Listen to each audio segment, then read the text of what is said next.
Russ, I brag on you all the time, and I know you ranked last year your mock draft. Didn't it rank like top 10 and something? What was the exact number? Just so I could sound correct when I'm saying this. That's what I'm talking about. That's my dog right there. Pretty damn I good. know that guy. Yeah. Hey, he's my friend.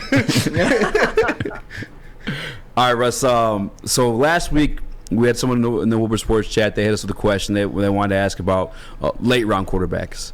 And Spenny and I were like, Clayton Tune. Yeah, he said Tune, and I was like, that's. I didn't really have much to say, but I know you did, and I know what the Senior Bowl is coming up next week too, if I'm not mistaken.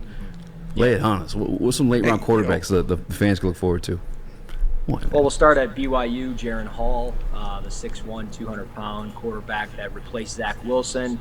You watch him play from time to time, you kind of get a similar vibe to him. He does kind of have a big arm. The ball simply flicks, out of his hand. He's got really good mobility, and he didn't play with a whole lot of talent. So I think there's going to be a lot of NFL teams that are intrigued by him. He's going to be at the Senior Bowl. They're going to get an opportunity to talk with him and understand what type of player he really is. So I think he is somebody that can step into a room, learn a system, and at some point in time maybe get an opportunity to start at the next level. He's going to need more time and consistency with timing and his overall accuracy. He likes to chuck it, like I said, so there's times he takes unnecessary shots, but he is going to be an older prospect too, so keep that in mind. There's a lot of players, when you look at the quarterback spot, you want them at 20, 21 years of age. Him and Hendon Hooker, these are going to be guys that are 25, 26 years of age in the NFL as a rookie. So I don't know if that's going to make teams kind of push him to the side until way later. But if they end up kind of looking for a different type of player, Clayton Tune, as you guys mentioned, is definitely that guy out of Houston.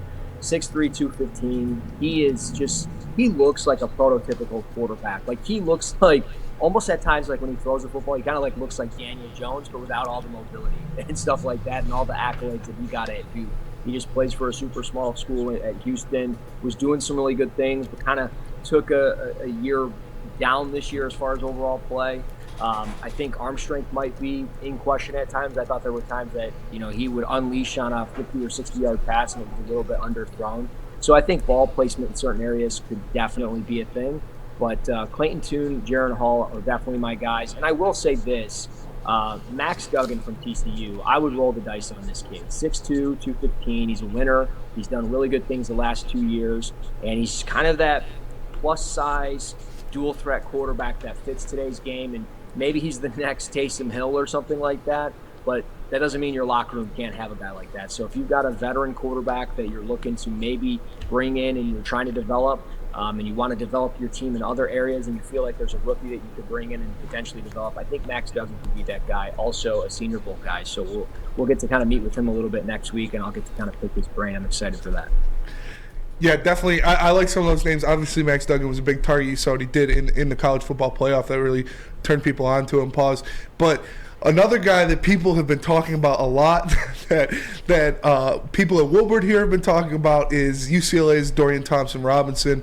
Obviously, we saw his whole skill set at display in that battle against USC. That was one of the best college football games I watched all year. They were just going back and forth. He was doing it injured, still playing well. Where do you think he falls in the NFL draft? Because I think some people are thinking, oh, you can get him in the 5th, 6th round. Like, I don't think that. But he's definitely not going to be a first-round pick in my mind. Where do you think he slots in the NFL draft? Yeah, he won't be a first-round pick. I mean, I think that 4th and 5th round could really be his sweet spot. It just ultimately depends on, where he lands in the combine and how he tests and how all of this draft, season goes for him. And he has a really nice arm as far as being able to work all 3 levels of the field. I think the further downfield he goes, the more inaccurate he becomes. As we talk about, with Clayton Tune as far as arm strength, I think there's times when, Dorian's arm strength gets a little bit tested and he underwhelms a little bit.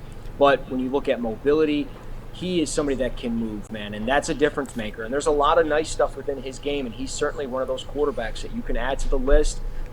His size might get tested at time to time because he might be on the thinner side, but size doesn't really matter for some of these quarterbacks anymore. The game is changing. Hell yeah. You need speed at the position, and there might not be a faster quarterback in this draft than Dorian Thompson-Robinson. You said something interesting there. You said the size is not mattering too much in today's NFL, and the hair, the big hair, the one who's known for mock drafts. Although I'm rarely accurate these days, but he kind of was the first one on the scene. Give him credit for what you will. But Mel Kiper dropped his first mock draft this year, and he actually had Bryce Young kind of slipping based off his size. What were your quarterback rankings, if you don't mind me asking, for like in terms of like the top? Yeah, so for me, it goes Bryce Young, C.J. Stroud, Will Levis, Anthony Richardson, Hendon Hooker. I mean, those are my top 5 guys. And I'm very torn between Levis and Stroud, and I think both those guys could certainly be QB1s. Off of just Bryce Young, though, the size definitely scares me, but the talent is just too much to look past. And I can't look past what I've seen on tape over the last 2 years from him, whether it be mobility, whether it takes some shots and get back in the game, whether it's a big arm throw.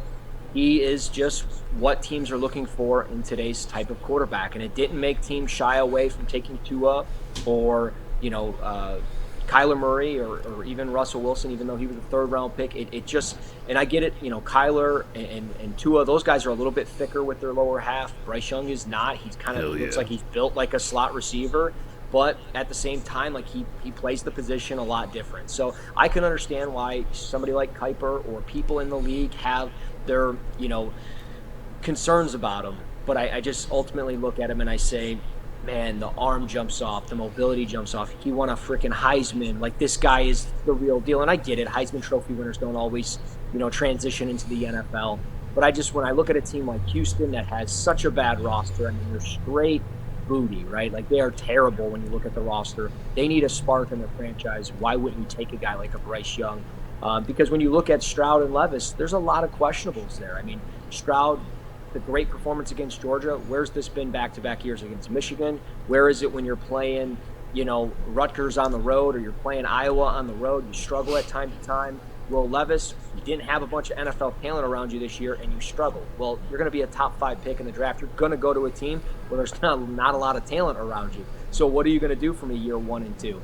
So I know there's going to be struggles for quarterbacks as a rookie and as 2-year guys and stuff like that. But with me, Bryce Young is just a head above these guys. So that's why I view it the way I got it.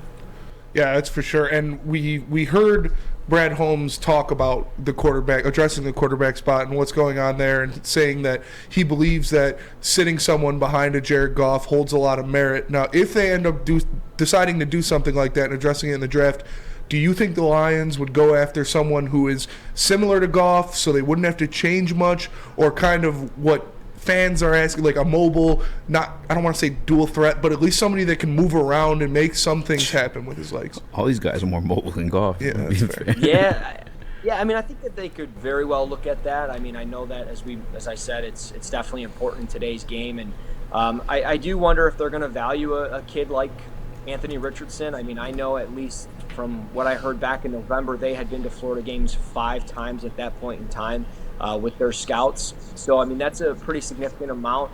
We know he's got a tie to the Pac-12 with Oregon and just all of his connections on the West Coast. So you'd have to think maybe if he's looking at QBs, maybe he is looking at Dorian Thompson-Robinson. But if he's going to Florida a bunch of times, or he's got scouts going a bunch of times, is it an interior defensive lineman like Gervin Dexter? Is it the right guard out of Florida, Osiris Torrance? Or is it very well Anthony Richardson? And I will say this, and you guys are going to be the first podcast or show or radio show that Let's I do go.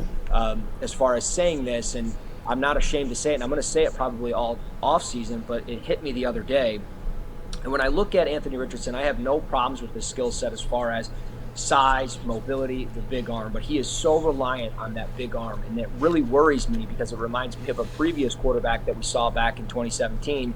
And when you look at the size, a lot of people are going to say, hey, AR is Josh Allen or Cam Newton 2.0, and that's fair. Mm-hmm. That's what you expect him to be. But let's be honest, he's a lot more like DeShone Kizer right now than he ever is Josh Allen or Cam Newton. And when you look at the measurables, good God, are they close? I mean, you're talking 6'4", 233 for Kizer when he checked into the combine. Anthony Richardson is 6'4", 232. And when I watched him against Georgia, there's so many times that he's throwing off his heels. That's exactly what Kizer did, relying on arm strength, didn't go through mechanics. So if we took him at 6 or 18, I'm cool with it because we're built a lot better than some of these other teams. I know Kiper had Richardson going to like Carolina, but that's not really a ready-made offense for him to win, and he can't come in year one. They need guys to start playing now. They got a lot of rookie contracts on the defensive side of the football, some good defensive players. They got to figure some things out, and maybe they're going to give Frank Reich time and everything like that, but I don't know. Anthony Richardson is just such a question mark, and he's one of those where you're kind of like damned if you do, damned if you don't. Yeah. The one game I caught of his was against Florida State, and it was ugly. It was real ugly.